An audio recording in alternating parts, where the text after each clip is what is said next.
I went on my first run for this week, and honestly, a week and a half. And that run, I was not very well prepared, which helped inspire my idea for this episode of us talking about how do you should feel yourself before a lift and a run. So first run in a while since all last week. I had my meh week, just low energy, didn't feel like doing much.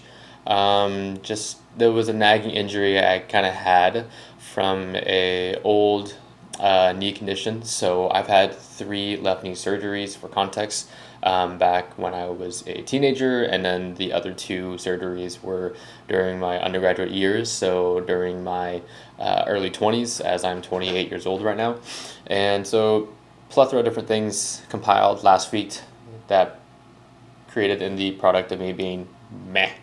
And training was not at the forefront of my mind at all. I had like maybe one or two lifting sessions that went okay, and I didn't do any of my run-ins because it was a meh. And so this week have been back on track with everything. Lifting sessions about three to four so far, I believe. It's Friday, Saturday. So yes, four lifting sessions so far. Had my first running session today, which was this afternoon, and I ran 2.9 miles. And I was not properly fueled for that. And so how I wanted to go about this is one of the big things that I talk to a lot of my clients, current and previous clients, is that people generally suck when they come to feeling themselves before a workout. That's to just be honest and candor about it. And that not and I say that not to just point a finger and to just insult or judge people, but more so just put it bluntly. That's kind of funny, kind of true, and kind of candor. So it is what it is. And it comes from it can come from a multiple different angles of lack of timing, lack of knowledge, lack of context of what to have, lack of resources within their surroundings, preparation, etc., etc. And so if you're wondering, if you are somebody who tracks their macros and you want to look at those, or if you don't, this can still apply to you as you read the nutrition labels. So depending on who you are in the context of either male or female and how long your workouts are, just as a general rule of thumb, anywhere between 40 to 75 grams of carbohydrates, whether for male or female.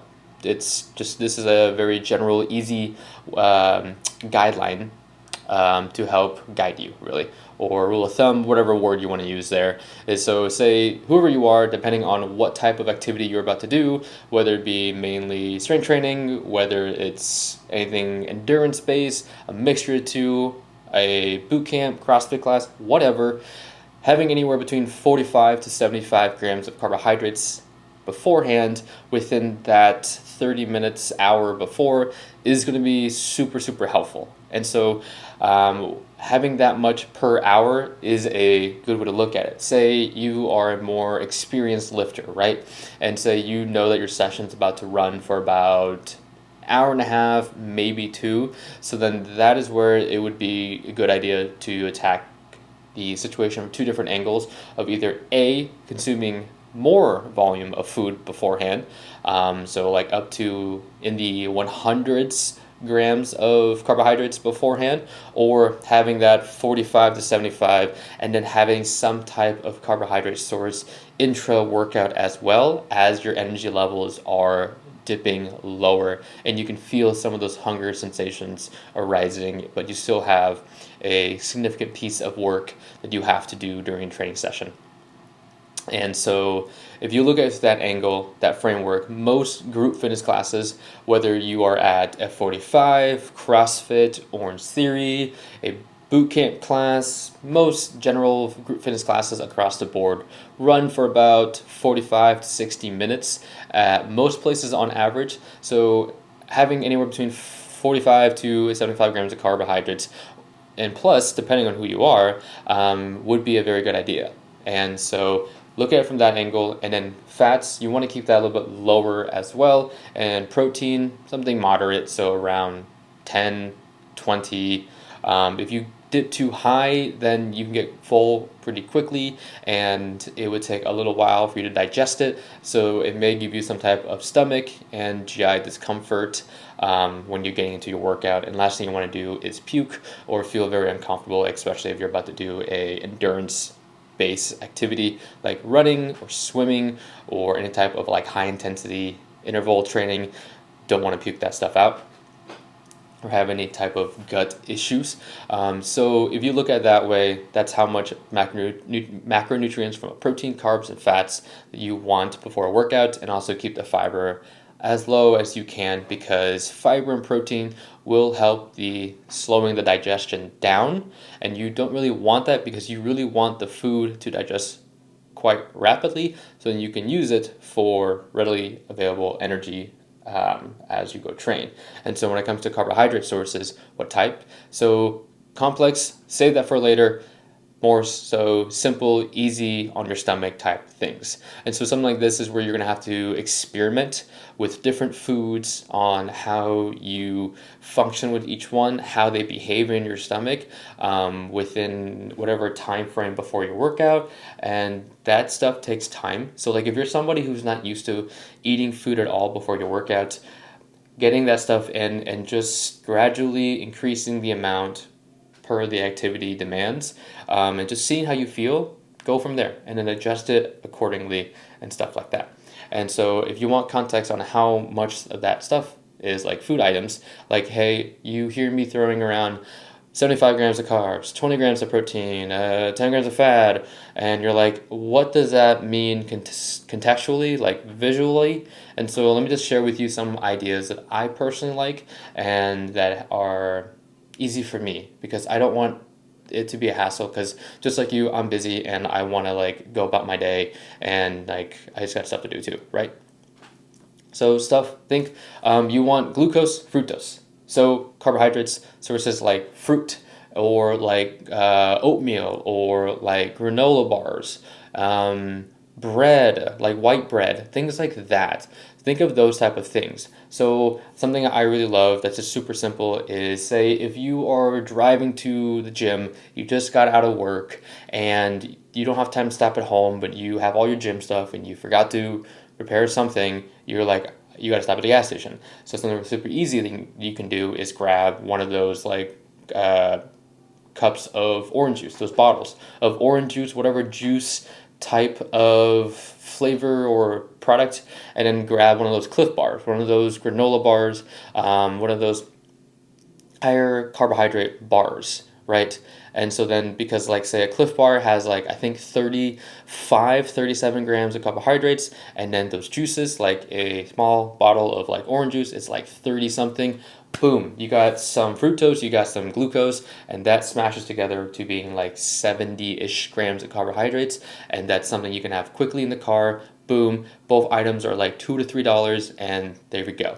Now if you're at home and you are able to make something, maybe some oatmeal, some honey, throw some fruit in it, throw some cinnamon, depending on what type of fruit you put in.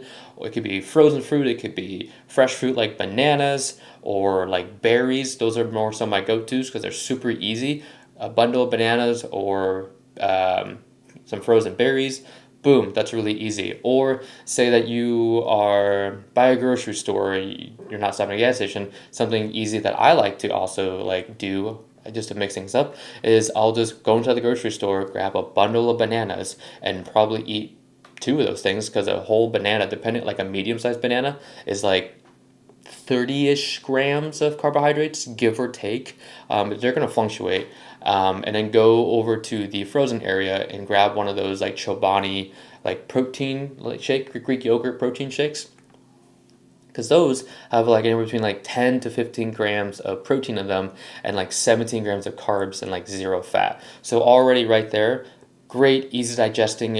But the really big thing is like you want this food to sit well in your stomach. You want to be able to digest it well, and you want to be able to know that it does sit with you well. So like if you have a lactose intolerance, so any dairy products, probably Greek yogurt would not be the best choice for you, because then you're going to poop your pants.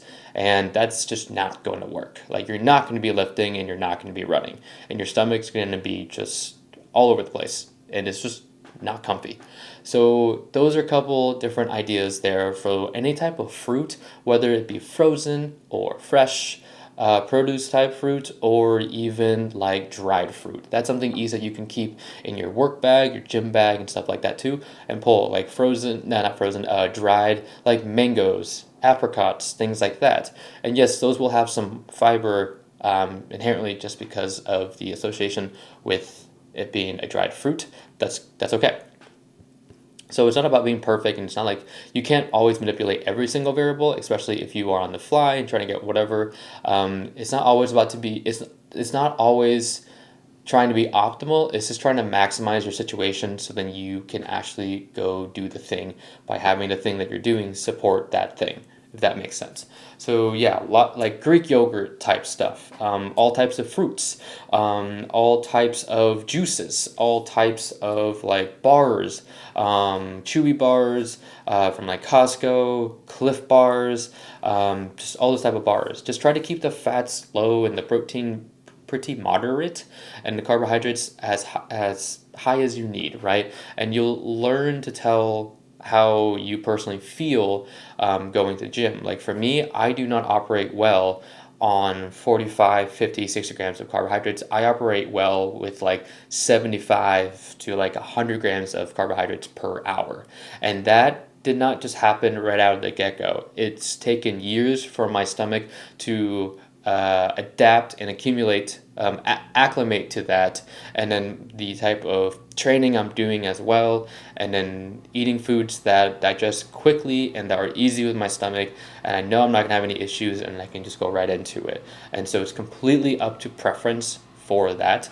If you were trying to eat like a protein bar and or like drink like those like amino like BCAAs, amino drinks and stuff, that's like a waste of your time. Protein is very adaptable in the body, but you want to use carbohydrates. That's the source, that's the main thing you want to use. So having a protein bar beforehand, and most of those protein bars have like really high protein and also pretty high fat as well. And so that's not what you really want to kind of lean towards the carbohydrates, so then you can actually break it down and use it. And then like those BCAAs, there's no energy coming from those. Maybe you are feeling energy because you are drinking more water, and maybe if they have a electrolyte factor to them, so you are getting those electrolyte minerals in as well, and that helps with muscle contraction, helps with brain function, and probably why you feel pretty good as well. If it has that, or it could also be a placebo. But I can surely tell you that the amino acids are not giving you energy. I can guarantee that right now. Unless you are completely going through like the alanine cycles, Cori cycle, to where you are converting the alanine protein all the way over to glucose molecules to use as energy through gluconeogenesis. Yeah, you're not just no, it's you're not doing that. So and plus it's not the body's preferred way, but etc. I digress. So yes, making sure no matter what you are doing, whatever activity, whether it be lifting, whether it be running, making sure you get some type of fueling in beforehand in whatever way is most easy, accessible, feasible, financially acceptable for you, and the tolerance of the food items and all that stuff. And that's just going to take trial and error. And I just wanted to illuminate some of the like items that I personally go for, and I always rotate. It just depends on my mood, to be honest. I'm not just like one. It's just for a while I'll feel like oatmeal and fruit. For a while I'll just feel like those, maybe some bars and some orange juice. Maybe I'll switch over to maybe like frozen or dried fruit for a while and stuff, and I just kind of go around. And that's if you need to eat something within that hour window before training. Of course, if you eat something 2 hours before, that can be okay too, but you'll probably feel like, if you look at it this way, if you ate something at 12 o'clock and your lifting session isn't, or running session isn't until like 2 o'clock, say you were getting warmed up, say you were chatting or something like that, that's already like a 2.5 hour window. And say you're in your session, you're like 30 minutes in or something like that, you're already reaching towards almost at that 3 hour mark since your last meal. And then it's the hunger signals are probably going to be coming in pretty soon, especially if you have a 1 hour session, hour and a half session, or 2 hour session, and it's just going to, and then if you spend time talking to people, resting, things like that, on your phone, whatnot, it's just going to get dragged out, and the likelihood of you getting hungry very, very soon. So having something within that 1 hour before, some people can do it earlier. Like for me, I guess I'm like a anomaly. I can eat at home and then I go straight to the gym, and it takes about 10 to 12 minutes for me to drive there, go through my warm up, do all that stuff, and then really like get into it.